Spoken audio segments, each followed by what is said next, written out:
Howdy folks, Hellcracks here, and welcome to Thoughts from a Dystopian World. Today in episode 6, we're going to be discussing something that goes into the water. It's a submarine. Yes, it's the Federated States of America the attack sub, the Boston. It, I have to say, is one of those ships that doesn't necessarily find itself into one of my fleets very often. You always think like, hey, it's a submarine, so it's going to have lots of torpedoes and launches a spread of torpedoes so it hits the hull and sinks ships. Yes, it's a submarine that doesn't have torpedoes. And it's like, huh? What? Yeah, it doesn't have torpedoes. So we're just discuss this thing. Alright. The Boston's 145 points. Comes with a very aggressive crew that, you know, they don't get to be upgraded to elite. But, you know, aggressive is pretty good in the assault, taking out enemy ships. If you try to board this thing, well, it's going to be a little bit of a problem for the crew. But, you know, they still hit on a 4+ because they're aggressive. For defending, but if they're attacking, they hit on a 3+. Well, that's not bad. They come in squadrons of 1, have a minimum movement of 2.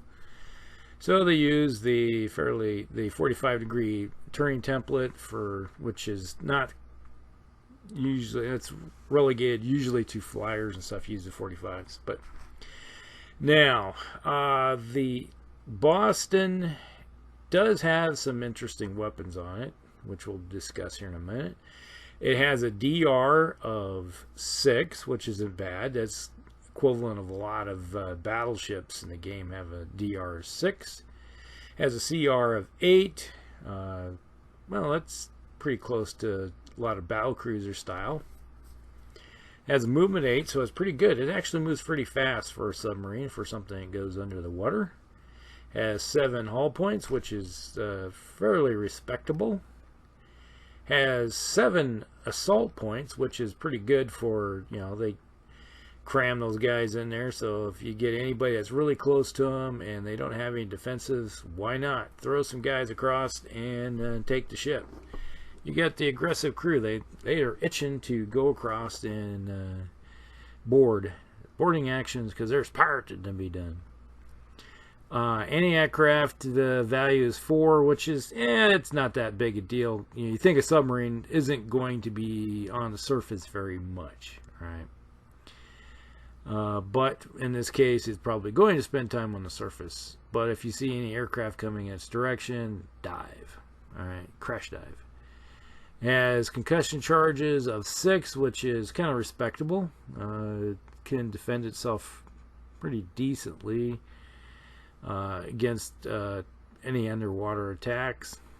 And if you run into something, it has 4 dice for the RAM rating. Now, when it comes to weapons, it has two weapon systems. The first and foremost of them is the 4 fixed guns, the primary P weapons, which go out to range band 4. Which are actually pretty decent when you think about it. If you are out at range band 4 and you see a target, you're going to roll 5 dice. Now, the wonderful thing about this thing, if you hit with a roll of 6, it's not 1 reroll, it is 2, because this has a devastating munitions. This model, under the options, this model has devastating munitions on board, so for every 6 you roll, you get to roll 2 more dice. So let's say you roll at range band 4, you roll 5 dice, you roll 2 4s, a 5, and a 6. Okay, so that right there tells you you just had 5 hits. All right, you put those off the side, grab 2 more dice, and roll them again. That's the devastating. Instead of re-rolling 1, you get to re-roll 2 dice again to see how many you get. So if you rolled another pair of 6s, you can see where this is going. It's like every 6, I've had this happen to me, and I've done it before too, where I've seen somebody roll like 6 6s, And you're like, oh gosh, right there, that's 12. Let's say they hit you with 15 damage on, let's say, your battleship. And then they'll take, all right, I get 12 more dice I get to reroll. And it's like, oh. And you just watch your ship just get obliterated, just the guts ripped out of it. And that's one thing, is like the Australian fleet has devastating munitions in it. And that is just, it's a kind of a weak force, but when it hits, yeah, it tears you up. So let's just put it this way. When the Boston gets into range band 3, you're rolling 9 dice on somebody. And that isn't a pretty day. Let me tell you that much. If you roll some 6s in there, it starts capitalizing pretty quickly, and you're punching holes through somebody. So there you go. And then if you get within range band 1 and somebody hits them with a target painter, let's say from a dreadnought, and you hit them with the 14 dice, yeah, you're going to have some 6s in there someplace, and it just compounds. All right, it's just the wonderful thing of this, that devastating munitions with those fixed forward guns. But the only problem with that is it's basically being a fixed position. You just gotta have to, you take it, draw a line, and just lay down like a tape measure or something, and right from the front, it's like, all right, I'm going to shoot, and you angle your ship, and that's it. It's a channel. So that's pretty much how that weapon system works. So it's very narrow focus, but when it hits, it does a wonderful job.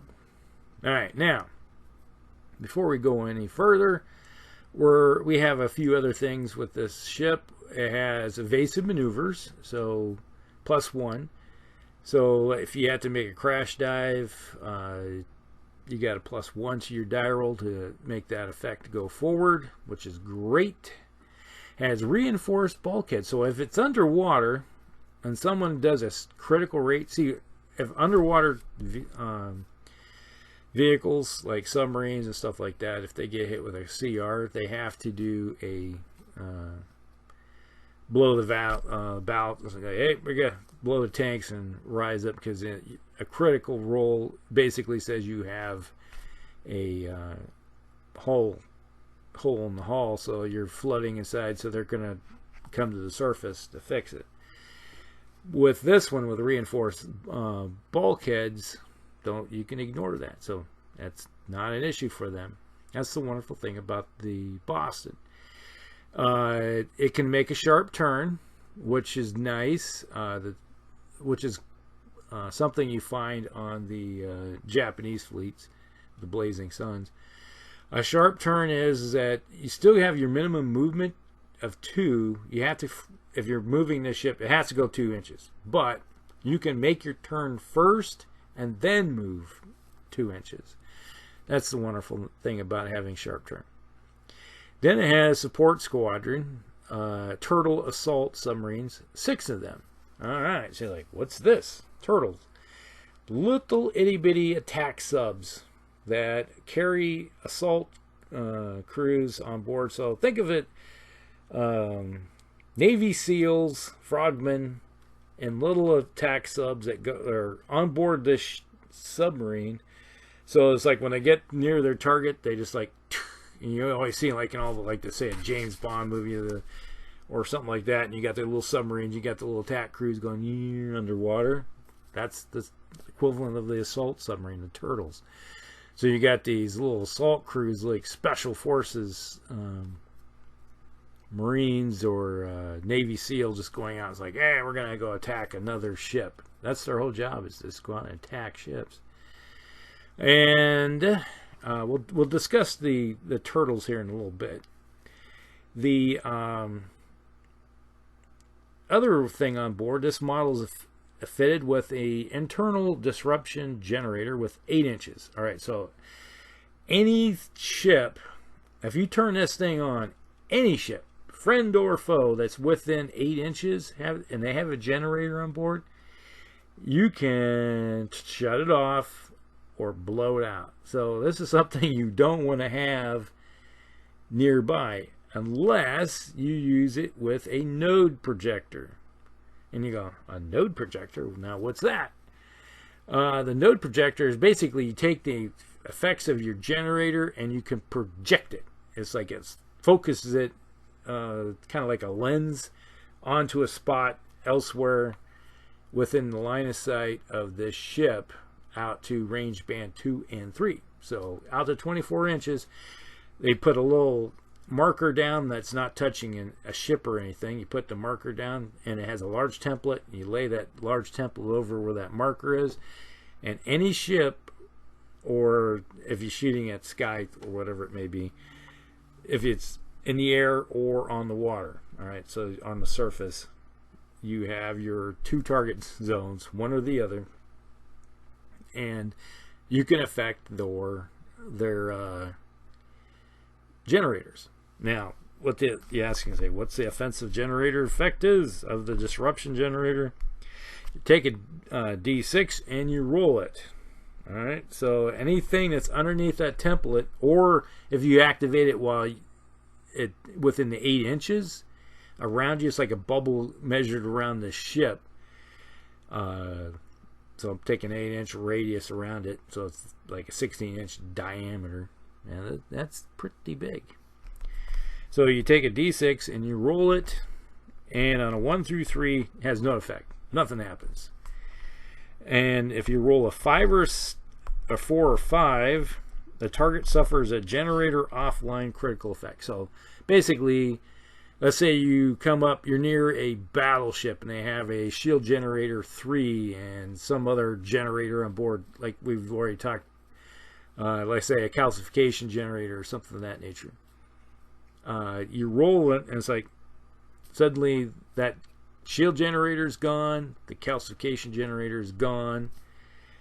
Wherever it could be a pulse generator, sonic generator, teleportation generator, mind control generator, iceberg generator, kinetic generator, mimic generator, which is kind of nice with the Russians have a mimic generator, sonic generators, Tesla generators, calcification generators, cloud generators, shield generators, guardian generators, nullification generator, ramp generator. So yeah, you name it, any type of generator that comes underneath that template or within the radius of this ship can be shut off. So suddenly you have say a dreadnought. You take your node projector, lay it down, and you hit that dreadnought underneath that template, and you shut his shield generator off. So this ship goes like, oh, for the rest of that entire turn, that ship does not have those generators on board. So all of your ships can shoot at that, say, dreadnought without having to worry about taking on any generator effects. So there you go. It's kind of nice. Now, if you roll a 6, the target gains a generator offline marker and loses 1 assault point. So basically, it's like a big shorting out effect, and crew and stuff are like zzz, like a bug zapper goes off, and it's like killing crew. You know, it's like you see in the movies where you see their skeleton and it's gone. You know, think of it that way. So that is one nice thing about the disruption generator with a node projector. You can send it out there and cause trouble for somebody. And if you take this thing underwater and it's not, you have a whole bunch of, say, come up near, say, a couple squadrons of cruisers and a battleship or something like that, and you set this disruption generator off, everything that's within the radius of that 8 inches at up close and personal is going to go possibly offline or lose some crew. All right, there you go. Now, you ask, we were talking about the turtles. The turtle. All right, let's bring up the turtle. This assault submarine. They cost 10 points. All right, but you get 10 or 6 of these with the Boston. The crew is reckless, so these guys are just kamikaze type.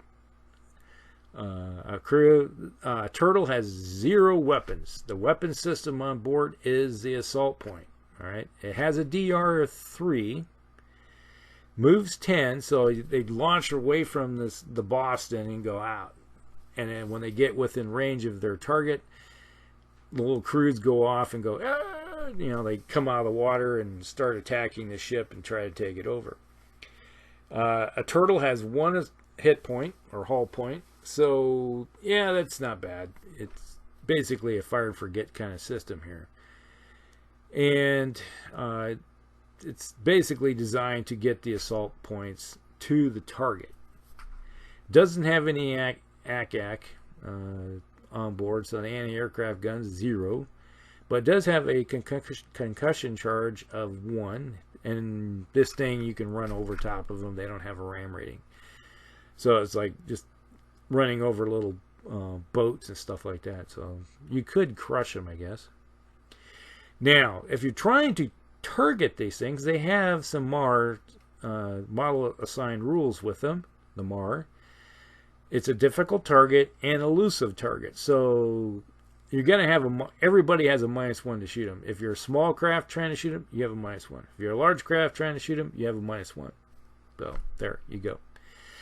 And if you try to shoot them with big P weapons, you're gonna have you get a -1 for that, for shooting an elusive target, and you're within range band 1.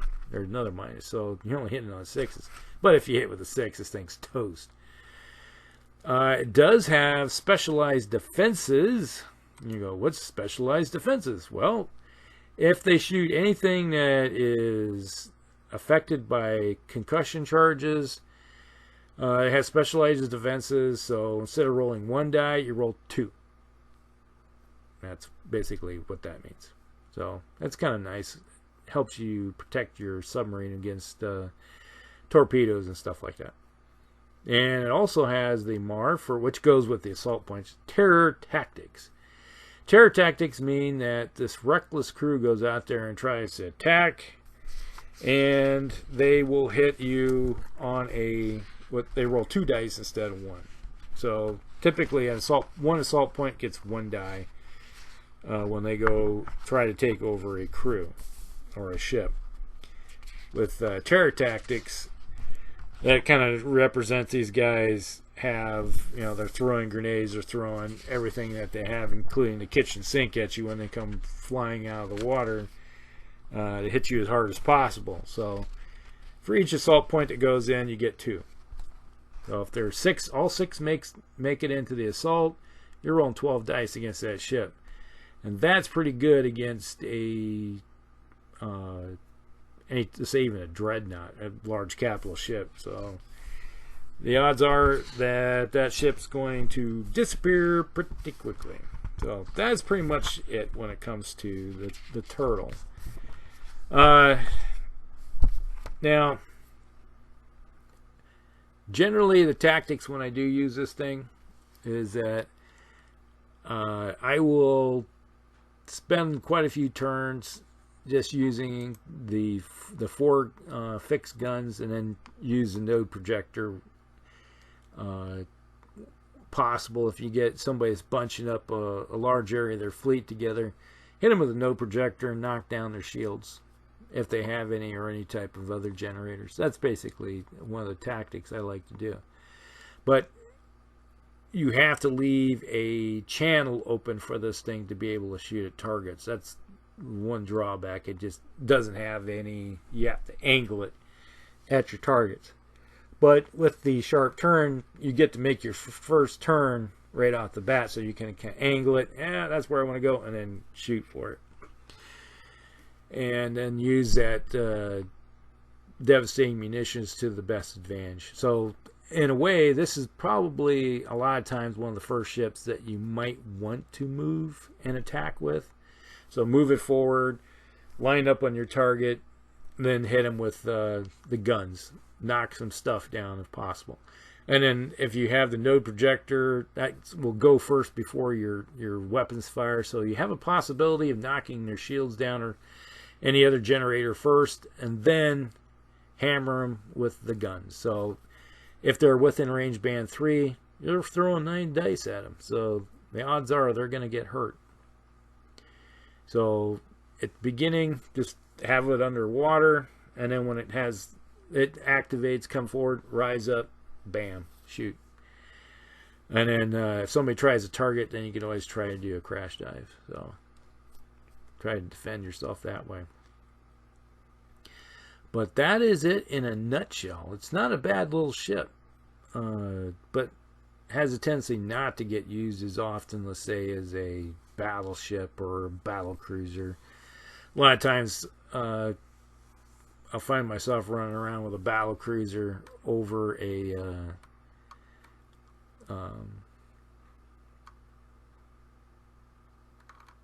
Boston, just because the battle cruiser is going to have a little bit more weapons for the more bang for the buck. And we'll be talking about the battle cruiser sooner or later here, but even a regular cruiser has a tendency to have more firepower. So basically this is just kind of geared around, it's a specialized ship that kind of just takes out shields possibly or any other generators, and then have its drop its little craft off, and then have the submarines go out and go find a target and take it over, assault it, and be done with it. Sometimes you win with that assault, sometimes you don't. It's like sometimes you're the egg and the bug, sometimes you're the windshield. So there you go. But that's it. That's the Boston. So if you have one, tell me some stories about it. If not, well, and here's an opportunity if you ever pick one up. So like and subscribe and share with all your friends, and we'll see you in the next one. This is Helcrix, and we'll talk with you all later.